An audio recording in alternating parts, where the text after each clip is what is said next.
more about it. Let's get started.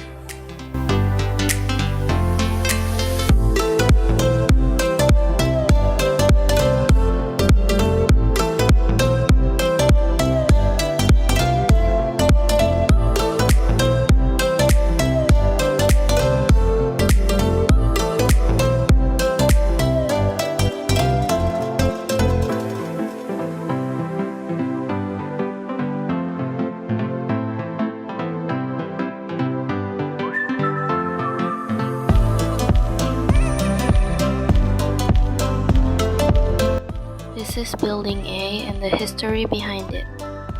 The Dutch Indies government agreed to build a new museum building in the current museum area, Jalan Merdeka Barat 12.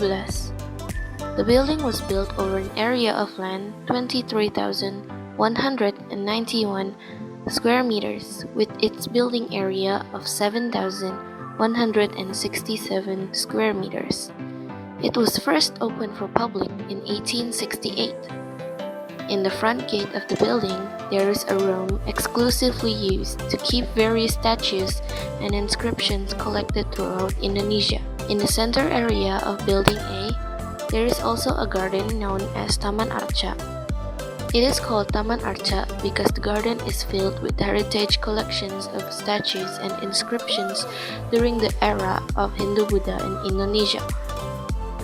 In the passageway on the north side of the building, there is a collection of statues and reliefs from East Java, and on the south side, a collection of statues and reliefs from Central Java. On the west side of the building, there is a spacious room called Ruang Kertarajasa, filled with statues from both Central and East Java.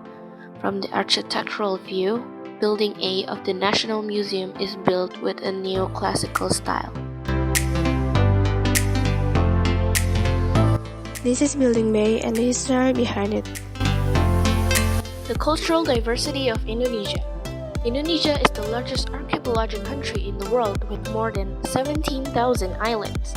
Northern to southern Indonesia has an area about 1,888 kilometers, and from east to west about 5,110 kilometers. Indonesia divided into several parts, including western of Indonesia or called Paparan Sunda, central of Indonesia, and eastern of Indonesia or called Paparan Sahul. Indonesia is traversed by the equator and makes Indonesia as a tropical country with 2 seasons. This is an exhibition of the origin of Indonesians.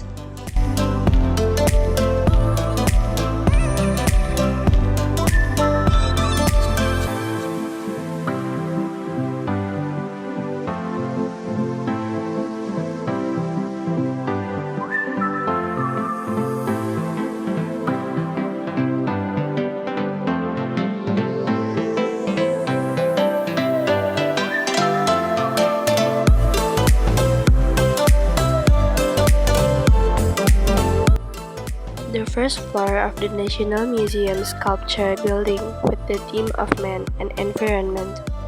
This room holds a collection of ancient human artifacts and various information related to prehistoric times. Some skull fossils display in this room. There is also a diorama of ancient human life.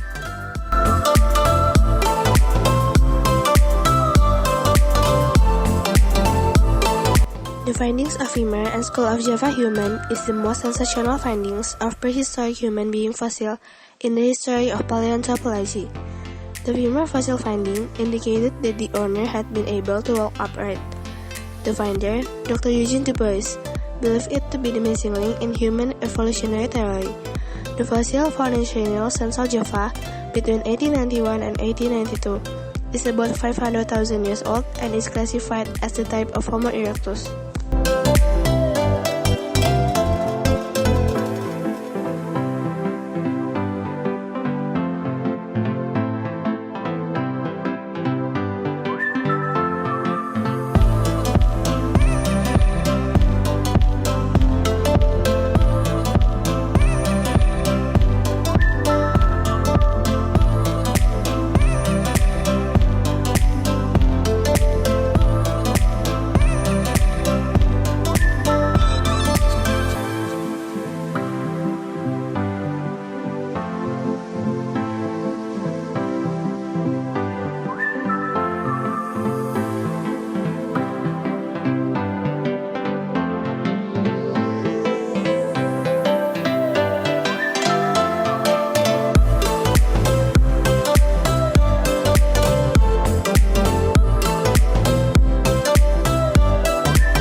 The displays here on the second floor show how humans, specifically Indonesians, use knowledge and how they apply technical know-how.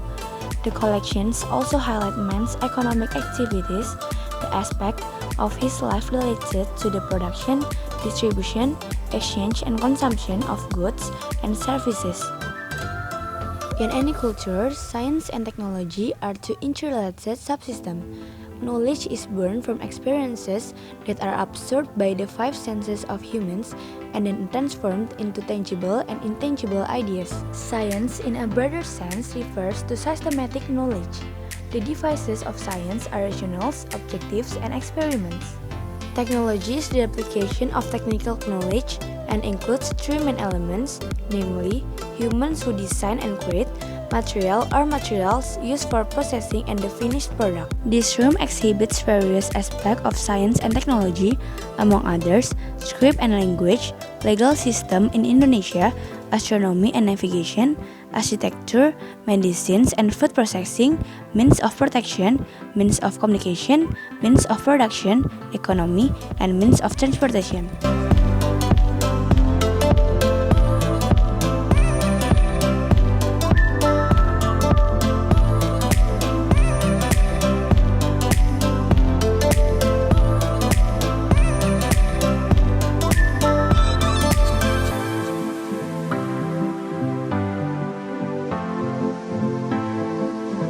One of basic needs of human besides clothing and food is housing to reside.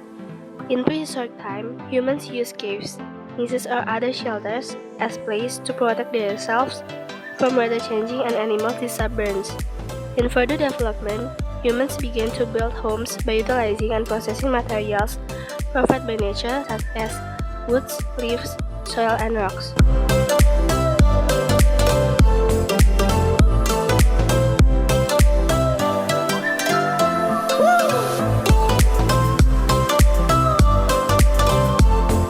Humans can be considered as dynamic creatures, meaning they reside not only in one place, but also move from one place to another to do their activities.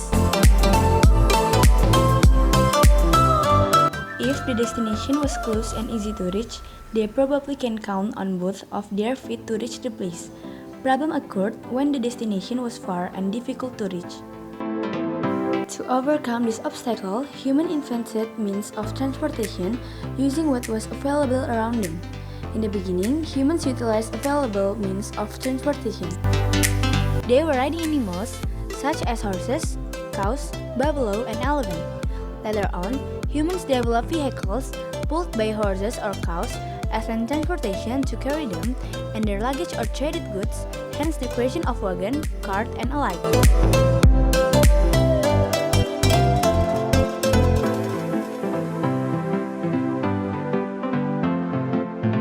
The third floor has the theme of social organization and settlement pattern.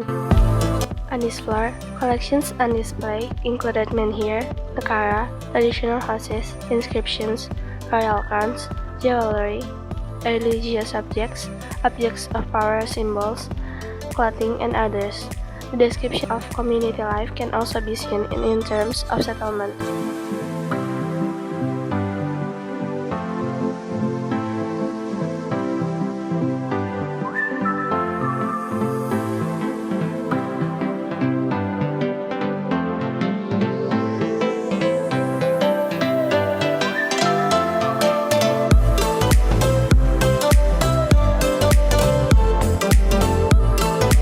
This is an exhibition of installation and photography of a happy cultural preservation.